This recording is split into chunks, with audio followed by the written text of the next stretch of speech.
Well, welcome to the next critical conversation. Today we have Dr. Jeffrey Seif of King's University in the Dallas area, who is a prominent international scholar, translator of the Bible, involved in a major translation project with Baker Press. Out of Grand Rapids. He's also a professor, teacher. He's been and still part-time is a television personality. He's a great authority on Messianic Judaism. And that's what this translation project is all about. It's, with the growing Messianic Jewish movement in the United States, he's translating the Bible in the same way that the King James advisors back in the 17th century translated for a new time, for a new people, for a whole new context. So without further ado, I'm going to let him talk about himself a little bit more, and then I have a start-off question. So, Jeffrey, what would you like to say about yourself? Add to what I said or correct anything I've said? Well, Professor Rasky, thrilled to be with you. Not to start off on a bad foot with a corrective, but did you say prominent international? I wish my friend could hear that. Really, it's you're too modest. Just deal with it. Go with it. Okay. Now that you've raised the expectation of your viewers, your credibility is going to suffer in 40 minutes when this is all done. But it is true, I am a school teacher, teaching for 27 years, Bible, theology, ministry, and I'm of Jewish extract. And I came to know the Lord. You know, I understand myself to be an evangelical, even though I think some different thoughts. I'm not a cookie cutter kind of guy. I'm really interested in the Jesus story. But principally, I like to look at the good news through the eyes of the Jews. In terms of credibility, I earned it to be able to teach in a classroom. I'm a graduate of Southern Methodist University, and just kind of an eccentric guy. But for me, and not just me, there's a movement now, just a lot of people that came to know the Lord, women and men of Jewish extract, who wanted to do something a little different. And so this Bible translation, it's not a me thing, I represent it. It really is a we thing. There's about 70 people in total in the game. And we're really excited to be able to, I think Baker Books is going to run with. We've already sold multiple thousands and thousands of copies of the, the pre-Baker published version of it, which I gave to you this morning, and I know you're going to read it dutifully. Add it to the books that I know you won't be able to put it down, Carl. Isn't that the truth? So in terms of by way of introduction, school teacher, to confuse your viewers further, he's a Jew, he's a Christian, he's got that. I should mention, in addition to being a professor, I'm a cop, graduate of the North Texas Regional Police. That's what I was going to say. I've been writing with you on giving out traffic tickets, and the one thing I remember about that night is that whenever he'd stop somebody, he'd pull them over, and then instead of giving a ticket, to let them go, to show them grace, right? Oh, I love it. My goal. I make a lot of stops, but I write very, very few tickets. Now I'm a Christian, and God's given me some breaks, and I'm happy to spread the love. I mean, if I can do 10 of those per shift, I'm a happy camper. I really like tickets. I think if I open up my ticket book, it might be akin to going into a pyramid, going into some ancient pharaoh's tomb, and you open it up and then the mummy just evaporates. I'm not altogether sure the condition of the paper in my ticket book, but I do know it hasn't seen sunlight for years. But they don't know that when I stop them. Okay, well, listen, let's talk a little bit now about what you're doing in the context of what you're doing. Let's talk about Messianic Judaism itself as a movement, the way it's growing, and because of that, how that has prompted a major publisher like Baker Books to undertake a whole new Bible translation project. Well, okay. Well, when I think of Messianic Judaism, Judaism is a term to coin a religion, a movement. To begin, what's a Messianic Jew? For me, a Messianic Jew is someone who wants to participate in the Jesus story and the Jewish story. Many think that's mutually exclusive. You can't do both. But Jesus was Jewish, the apostles were Jewish, and the Bible was a Jewish book. I mean, that's just 101 Bible, quite frankly. And some people say, how long, Jeff, have you been a converted Jew? And I like to say I'm a converted sinner, and it's no sin to be a Jew. So there are individuals that want to live in both worlds. A lot of Jewish people that have accepted Jesus are good to go become Lutheran, Baptist, Pentecostal, Bible church people. And I have nothing against my Christian friends. God only knows I'm glad that Christianity exists, and I'm glad that Jewish people come to know Jesus. But some of us are a little more wanting to live as Jews. And so Messianic Judaism is something of a communal experience. There's about 400 or so congregations in North America. Meets on Saturday, not Sunday, or Friday nights. That's when Jews do the Sabbath.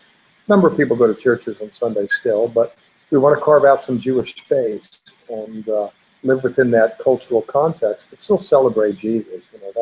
But he's more commonly referred to as Yeshua in that world.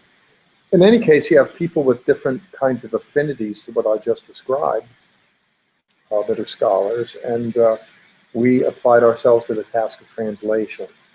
And within the movement, people are thrilled to see that happen. And within the Messianic Jewish world, there are a number of movements, where people have federated into groups where there's accountability, credibility, and they all got together, and we approached them, and they kind of served up some principles, and then it was my task to execute those principles and turn it into a translation. And what have been the major how are you doing the translation differently than other Bible translations, realizing that there are hundreds of Bible translations out there now? Doesn't seem to be a Bible translation. You can go any church anytime, and somebody's using one of the latest new Bible translations. What's different about this one? Well, I think the translation business in the English language is derived a lot by capitalism. You can sell just hundreds of thousands and millions of books, and extol the virtues of this over that over this, and even people that buy a Bible, people have more than one, so there's a great market for it. So everyone touts here's, and so one could say this is just another people getting into the game. I think that doesn't do justice to what's happening here. And everybody wants to appeal to, lower criticism, a new understanding of the documents, a better way to translate certain words. And that always exists as we develop more savvy in language. But what's different here is what's articulated. In this Bible, Jesus is Yeshua, his mother is Miriam, the book of Jude is Yehuda. The names have been changed to protect innocent. The natural tendency of things, it's understandable, is when you do make a translation from a Semitic language or an Indo-European language like Greek, you want to be able to do it in a way that comports with the sensibilities of the host culture that need to read it, so they can read it comfortably. So Jacob becomes James. His name was Yaakov in Hebrew. Jacob is an Englishized version of the Hebrew. But then James, you have the New Testament book of James. I mean, it sounds like an English butler. James, can you come here and do such and such? For all I know, someone is watching this whose name is James, and I'll get a letter. I'm not trying to be offensive. What the translation is trying to do is just trying to put it back in a way that that makes the reader be confronted with the fact they're looking at a Jewish story. And it's probably good also for kind of trying to recontextualize or reappreciate, what the original meaning of Scripture is. I mean, I think of the whole trend in scholarship right now, the new view of Paul, which I've actually, from a philosophical standpoint, participated in myself a little bit. That's essentially saying all right, let's remove Paul from the 16th century Lutheran Catholic context and those debates that sparked these events we know at the Reformation. Let's go back, to the first century and look at Paul as Saul in the Jewish context and so forth, and begin in some ways to understand his language that way. So in some ways this is just the same kind of project, right? Except you're dealing with the Gospels and you're dealing with the whole Bible. You're de-Aryanizing I don't want to use that word. I don't want that sound like you're Indo-Europeanizing it. Well, the answer is yes, and it really is radical. You know, he's the savior, but Paul's considered the founder of the movement that we call Christianity. You know, in the Catholic Church, high church traditions, he's Saint Paul, Apostle Paul. In a Baptist church or a low church tradition, he might be Brother Paul. But what if at the end of the day, he really is Rabbi Paul? What if the founder of Christianity himself lived and functioned as a Jew? Now, that gets a little beyond translation itself. And by the way, I think that really is the best way to read Paul when all is said and done. And we'll get into that in the study Bible component of it, that when we can kind of explore some of his meaning. But no, Paul was a faithful Jew to the day he died. So was Jesus. It's important to and of course, historically, I mean, you say basically all quote Christians, the first 50 years or maybe even 100 years were technically Jews. Well, and even those that were of non-Jewish extract, as the movement morphs beyond Judea proper, and it did. I mean, if you look at the debacle in the mid-60s, there's 1 million Jews that are killed in the Roman revolt, and they're going to push up north into Syria principally. In Trajan's revolt in the beginning of the 2nd century, hundreds of thousands displaced entirely in North Africa. If you look at the Bar Kokhba revolt in the 130s, we're going out 100 years after. Jews are pushed, principally though not exclusively, up into Syria. And if you look at just the Antiochian faith community, even in the days of Acts, Luke reports it's very eclectic. And Paul himself was very culture friendly. There were a lot of individuals of non-Jewish extract who were attracted to Judaism, and now the daughter religion of Messianic Judaism. There really is something of an admixture, but even individuals of non-Jewish extract who were joining the Jesus movement under Paul's leadership, I mean, if you look at the apostle to the Gentiles, and I'm very suspicious of that title for Paul, if you look at the apostle to the Gentiles, his Gentiles were half-baked Jews. He found them in synagogues, and then he says, listen, citizens of Booger, try this. You know, and there's something new that's built out of all of that. So even those that weren't of Jewish extract themselves still were attracted to Jewish space. And after they came to faith in Jesus, they're still living in Jewish space. They're working with Jewish scripture. There is no New Testament. And they're worshiping a Jewish Messiah, and they're worshiping with Jewish co-religionists. That's early Christianity. People think Christianity in the 4th century had sprung out of Constantine's head. That's overly simplistic. Well, I want to put a plug in for an earlier book you did, which I've read, which was fascinating, To the Ends of the Earth, which is about the Gospel of Matthew, which is, you know, according to tradition, is called the kind of Jewish gospel or the Gospel of the Jews. But we're doing that book. It's been a year or two since I read it, but I was really drawn into it because you look at that whole context, even the refugee camps in Antioch, you know, after the destruction of the temple and the war against the Romans and everything, and you make that come alive as a living document of history of trying, in a sense, to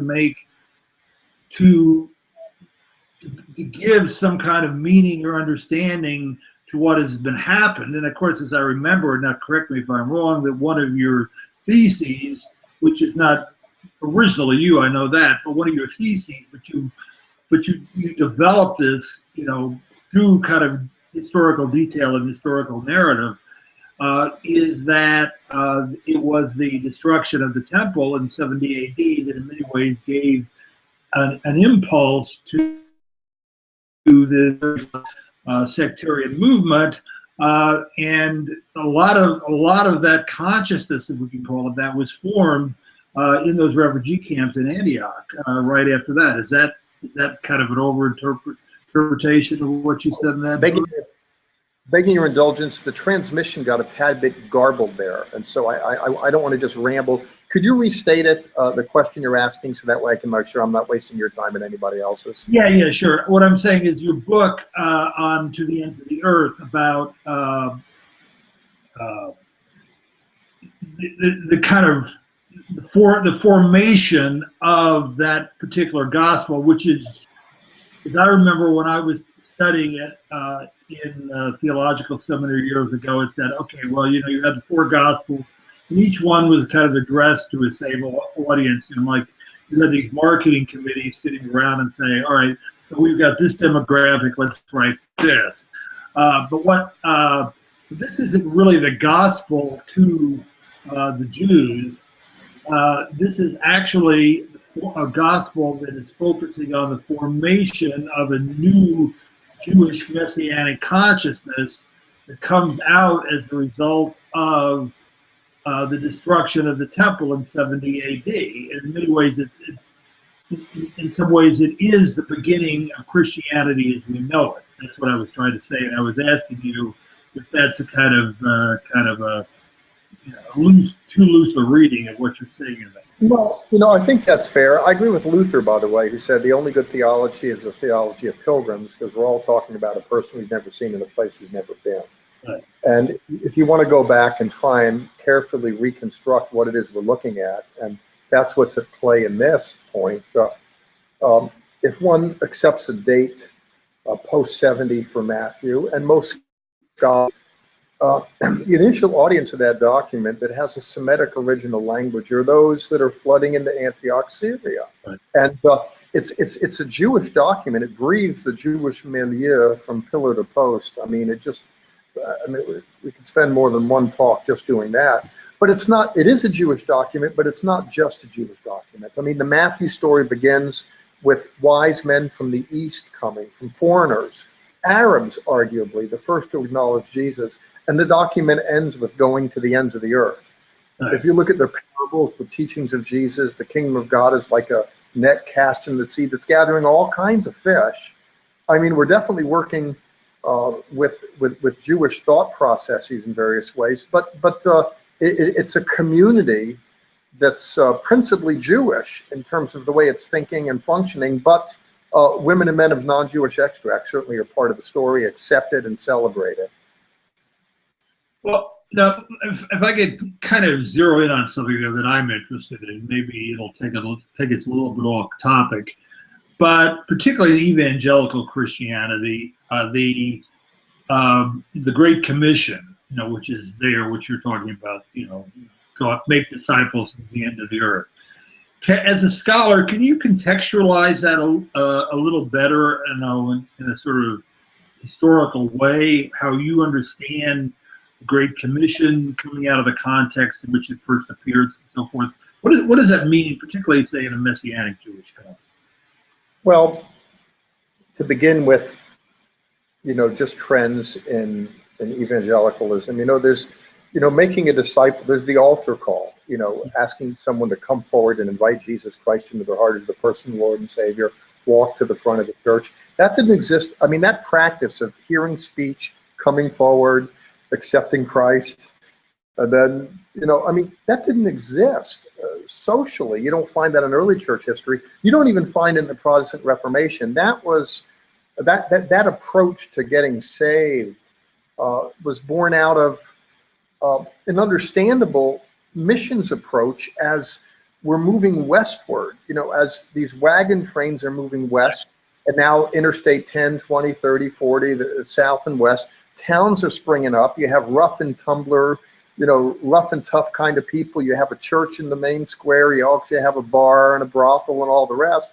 And these tough guys, these wildcatters, weren't responding to Oxford, philosophical sermons. It's get straight, get tough talk, make the decision now. And that kind of bearing down approach to doing evangelism evolved out of all of that. But that's reasonably new historically. People that are enculturated into that understanding of what it means to become Christian assume that that's normative for all time, all place, all space, and that's overly simplistic. Now, I do believe, the term is the kerygma, a bold, direct statement of the truth, I think is better than just sheepish kind of philosophizing.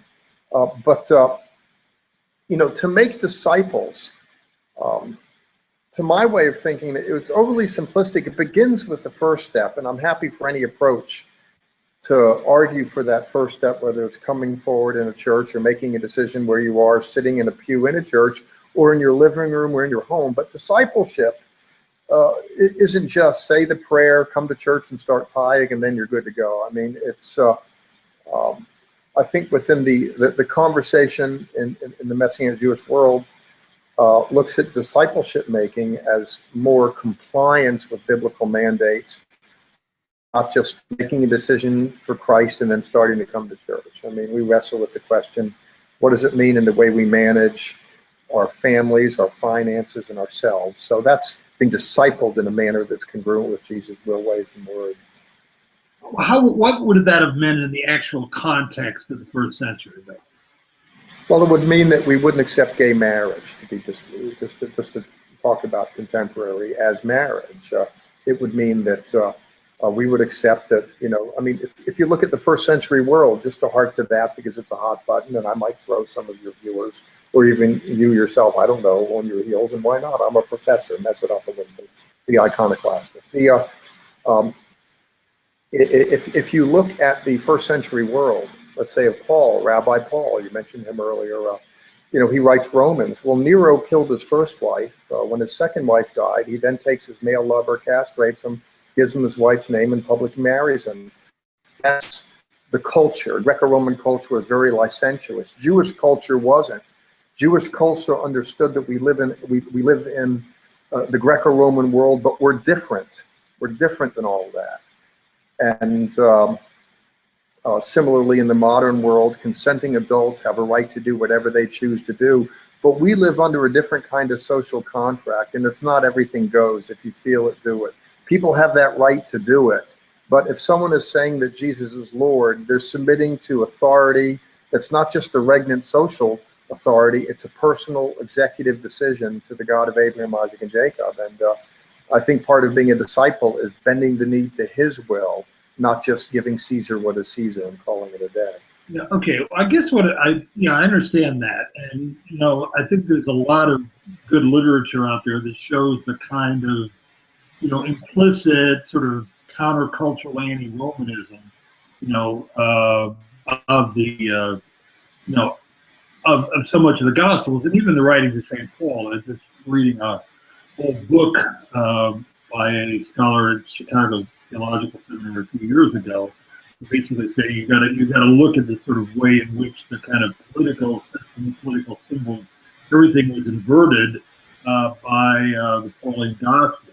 But what I'm getting at is in the Jewish context of the Great Commission.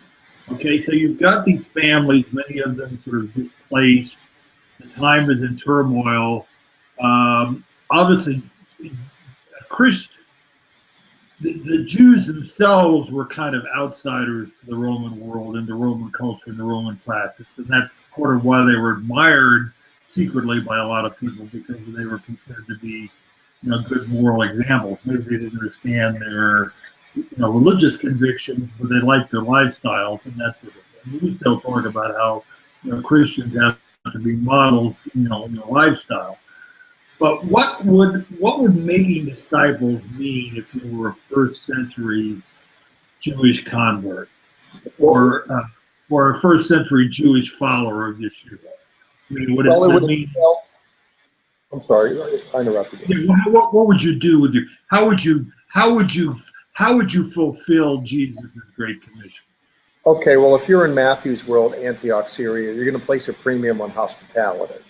Okay. Which is a core value. First of all, what it means to be Christian, what it means to walk with God, is to extend yourself toward these refugees that are coming. So it's something tangible. It's like, let us not love in word and in speech, but in deed and in truth. Being a disciple, you're going to look to make room and extend hospitality to those that are find themselves in a precarious place for the moment. Even the Latins commented the premium the Jews placed on hospitality. Okay. Along with that, there'll be a premium on charity. It's not unrelated to hospitality.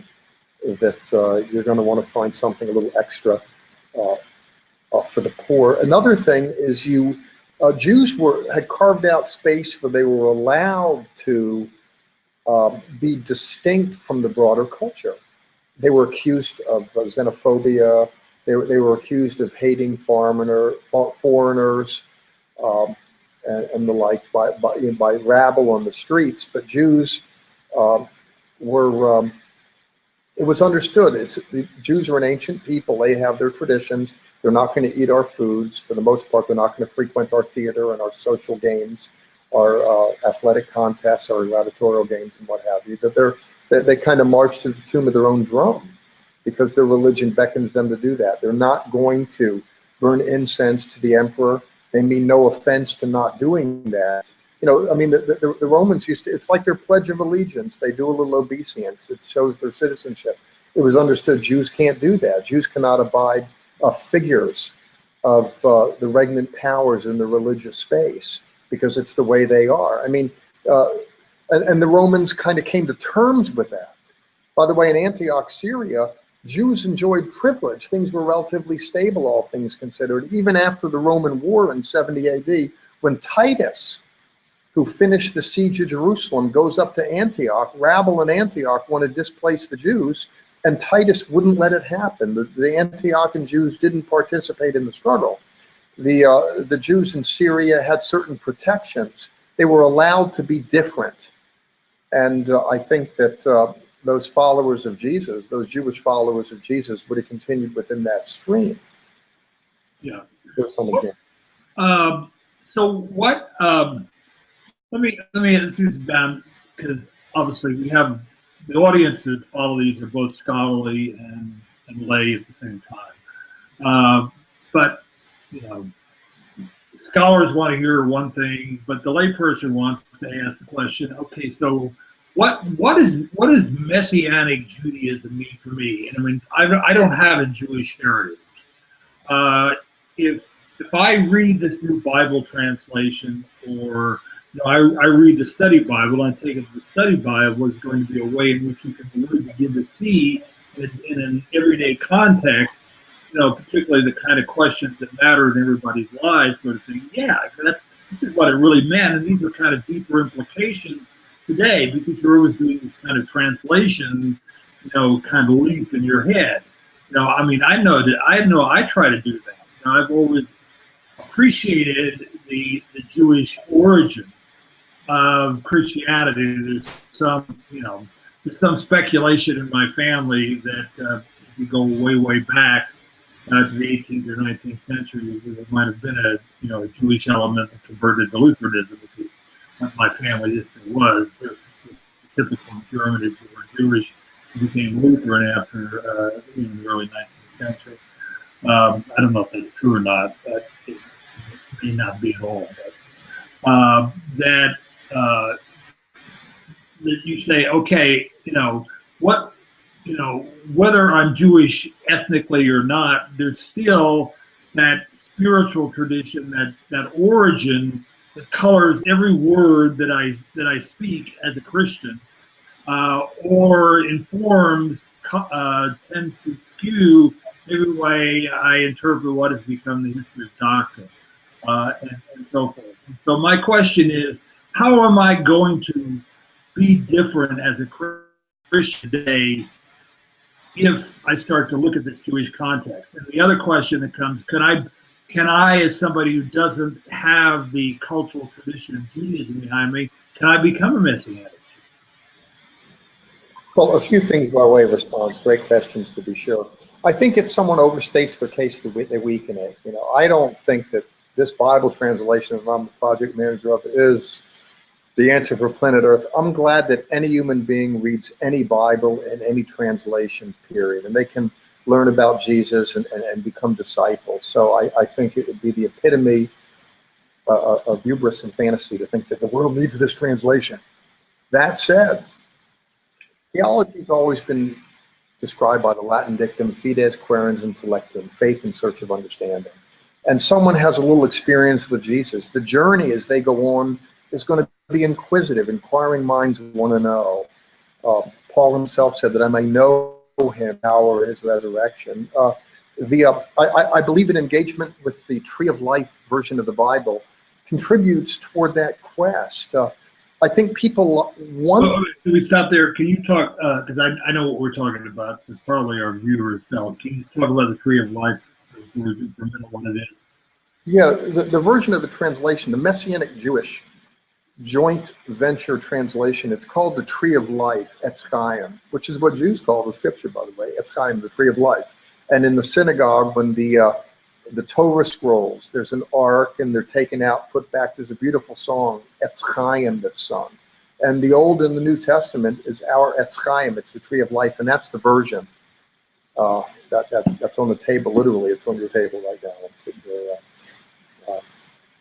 So I'm glad for anybody that reads any Bible. Those that would be interested in this Bible, I think their interest in it might connect to, we live in a world today where people are very distrustful of institutions and people want to get back to the authentic, the raw. Now, Catholicism purports, come our way because we go back to the origins. We're the real deal here. Pentecostalism says, listen, we're the real gig. It's that experience of Pentecost. Right. Protestantism say, we're the real deal. We open up the New Testament. We pay attention to the books, not just the looks. And everyone's laying seeds to the claim, come our way. We can get you in touch with those first impulses. And that way you can be authentic and sincerely Christian. And listen, I'm glad anybody that wants to be a tour guide and take people back. But I think at the end of the day, if someone wants to go back to what it originally means to be Christian, I think it's going to throw them into a Jewish world. And I don't think, at the pearly gates, St. Peter's going to thin out the crowd and ask people, what version of the Bible did you read? Do you understand the Jewish background? I mean, I think that's the epitome of stupidity. But for those that want to get in touch with first impulses, I think this will make a contribution. And I think personally, it's a good idea for the young, because the young don't want to just accept. Now here I'm talking as someone that's been a school teacher for 27 years in a college, and they don't want to just necessarily accept mommy and daddy's religion and pastor so-and-so, he's got it all figured out. And then being Christian is just being enculturated into his perspective. We want to keep asking questions and digging, and we want to be appreciative of the past, but pressing on to the future. I think this can be part of that future search. And I think at the end of the day, it contributes to an understanding of early Christianity and what it means to be authentically Christian. Yep. Let's we got a few more minutes here. Let's turn, if we could, a little bit personal, if you don't mind. You've told me your story, about a Jew that kind of found the Jesus movement and so forth. But do you mind sharing a little bit about how you got to this point, not just how you became Christian as somebody with a Jewish background, but also how you became a scholar and so forth, and kind of at this point in your life, what's still impelling you forward? Okay. Well, first, I only accept the term scholar if by that one means in school. That someone asked me what my area of expertise was. I says, my area of expertise is in making people think I'm an expert. The game, the longer we'll keep up the fiction. What's that? We'll keep up the fiction. Yeah. Well, I really, but my interest in, I never thought, I would be doctor anything, never mind professor anything, never mind reverend anything, never mind rabbi anything. I understand myself pretty much to be roadkill on the highway of life. I fell through the cracks, post-Holocaust, Jewish family. Mom was in and out of mental hospitals, and I might have gone to one myself. Life there. I was just a kind of screwed up kid in the, the late 60s, early 70s. I didn't trust the quote establishment, the Vietnam War, and I was all about Woodstock and, the Jefferson airplane, and, Muslims want to go to Mecca, Catholics to Vatican City, Jews want to go to Jerusalem. I wanted to go to San Francisco, and I did. I ran away from home. I'm part of that world, and I didn't know where I was going. All I knew I was going there fast. I ran into, Jesus freak types people that were turned on to Jesus. That was the language of the day. And, they picked me up hitchhiking. I wasn't planning on becoming a Christian anytime soon, but I appreciated the ride, and I appreciated them more than the gay guys that picked me up that wanted me to lose my homosexual virginity, which I had no intention of doing. I'm back in Pennsylvania as a teenager, and I run into some guy, got hair down to his waist, and he's turned on to Jesus and engaged me in a conversation, presses me, opens up the Old Testament, Isaiah, gets me to pray with them, and I just have some kind of radical experience. You know, I didn't know that experience would lead to a vocation in ministry as a school teacher and all that. But you know, I began the journey there, just radically, you know, asking the Lord into my heart. It wasn't about, you know, taking 20 steps forward, coming out of a pew while they're singing Amazing Grace in the background. And I'm glad when it happens that way for people. But it's like a coffee shop kind of deal. You're around with other young people. You just kneel and pray there.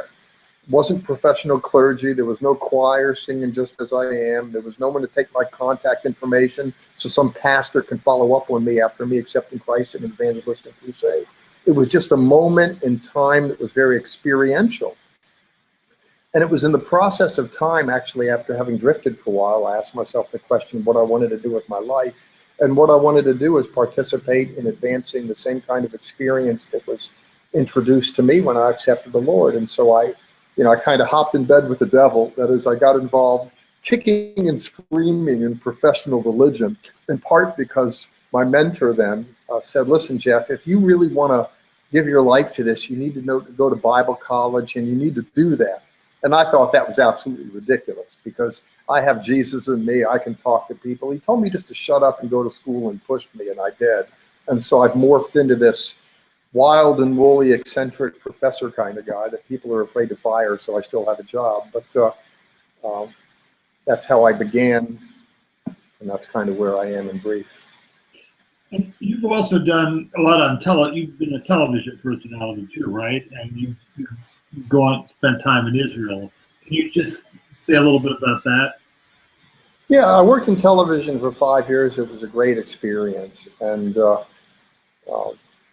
know, there was a program, Zola Levitt Presents, that Zola was involved in Christian television when it developed. And I had a primetime slot on Daystar Network for 5 years, plus Trinity Broadcasting Network, though got off of that. But it ran on the ABC Family Channel, Inspirational Network, Ion Network, and Daystar Christian Television. And I did it for 5 years, and just, you know, I left. I wasn't kicked out. But, you know, I left and took a teaching position more substantially. And it was a good run. I'll get back into the game a little bit, too. I'm going to film in about 2 weeks, go and do a series with another network and see where that all goes. But, I mean, in a way, I mean, it was a very good experience professionally and personally, but I got a little spooked, quite frankly, when I was in it. And by that, I mean, I mean, it's weird. People look at you a little differently when you're on television. The women look at you a little differently. I travel a whole lot more, and I'm alone a lot. And it weirded me out. I just wasn't quite ready for it. Now, I didn't hop in bed or touch anybody or kiss anybody other than my wife and in my duration of it. But it just, I don't know how to explain it. I mean, for the last year or two of it, the principal reason why I did it is it was great for my career and was great for my pocketbook. I mean, it was a great job. But I think if you can open up a Bible, you got to have a reason for it beyond it's just good for your pocketbook and it's good for your career and your reputation. I just stepped back and just got into teaching, and I like teaching a lot more than television personally, because you can really get into stuff. Right. TV's a 30-minute program. You got to speak to the common audience because those donations need to be coming. But as a professor kind of guy, you can really get your teeth into stuff and interact. And I think I'm more natural in that environment. I'm still good on TV, they say, and you know, I still do stuff, and you know, I'll do it again. But you know, I'm more the teacher kind of guy. That's principally the way I'm going to finish my life. Okay, and one final question here to go back to general. This is appealing to your academic mind. This is a kind of broad theoretical question. Why do you think Messianic Judaism is growing all of a sudden? Why is it taking off? It's been around for a while. You know, I remember getting calls back in the 80s from Orthodox rabbis in Denver saying, well, can you explain what this is? It's just another cult. You know, and that's the way they viewed it very often. Obviously, it's not viewed that way. And of course, you know, I've hung out around the charismatic movement, and there's been this sort of slow kind of incorporation here and there of Jewish messianic practices and symbols into what is prima facie Christian, uh, you know, or charismatic Christianity, variety of different stripes and so forth. Why do you think, but Messianic Judaism per se, which you're center stage in, why do you think that this is really starting to grow now? Well, you mentioned Denver, getting calls from rabbis in Denver, correct? Yeah. I was in the Denver area ministering. There were 18 Messianic synagogues there, Messianic congregations, and one of them was, this beautiful synagogue, I forget, conservative or Orthodox, beautiful synagogue, sold their building to a Messianic congregation there. It's just astounding. The question is, what is that? Why is that taking off? I think for me, different people might have different reasons. It still is quite the fledgling movement, but it was, in days past, Jewish people came to faith and they got involved in Bible churches, principally evangelical churches, charismatic churches, experiential approaches. And that's where most Jewish people are to this day. But then things happen, we get married, we have kids, and we do carry this culture, and we want to be able to pass that on a little bit. I want my kids to have a bar mitzvah. I want to celebrate Passover. And I think that, Jews that are involved in Messianic Judaism, we don't want to jettison our baggage. If you look at the world of missions, you can drive down the street and there'll be a Hispanic church. The music's probably going to be more colorful, as is the preaching. Same thing in African-American churches. If you go to a Korean or Asian church, it's going to be more subdued. People belong to culture. Now, certain people are happy to collapse into the broader milieu, but some are still game to want to celebrate Jesus within their own context. And that speaks to Messianic Jewish experience. People say, how long have you been a converted Jew? I'm not a converted Jew, I'm a converted sinner. It's no sin to be a Jew. I want to retain that. Yeah. Jewish people in Messianic Judaism want to retain it, and others of non-Jewish extract participate because they want to attain it. There's an appreciation for the ethics, some of the values, and something of a fascination for Jewish culture anyways, with the rebirth of modern Israel. What's God doing today? They want to celebrate Jesus in a Jewish context based on an understanding it gets them a little closer to what it was really like in that first century. So all those things combined in my mind and others to give Messianic Judaism a boost that wouldn't otherwise be there. The exception, we talk about the kind of cultural identity that people want to celebrate Christianity. The difference is that Judaism is the original cultural identity of all Christians, or people who take that particular name and so forth. So therefore, it's got a kind of unique significance. I guess I want to ask you one more quick question. We're out of time here, but if you could just kind of give me a brief response. So what does Messianic Judaism have to offer to Christians who don't have this Jewish background? Well, the same thing that Jewish Studies Department offer people in seminaries. Some years ago, there was this, all the talk of the town was the quest for the historical Jesus, and to discover who Jesus really was in his own culture and context, his zitz and nib and his situation in life.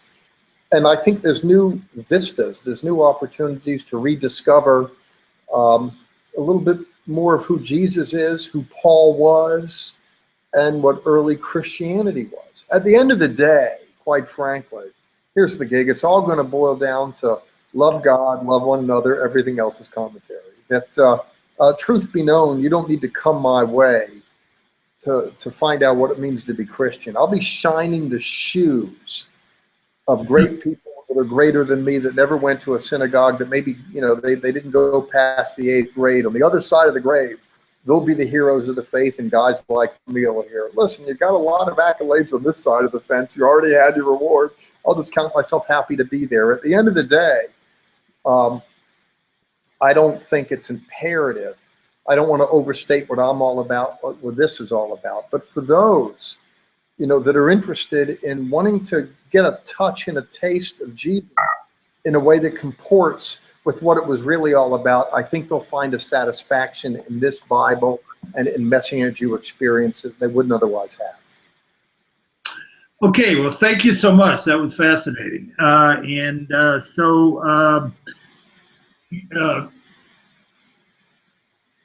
Thank you, Jeff.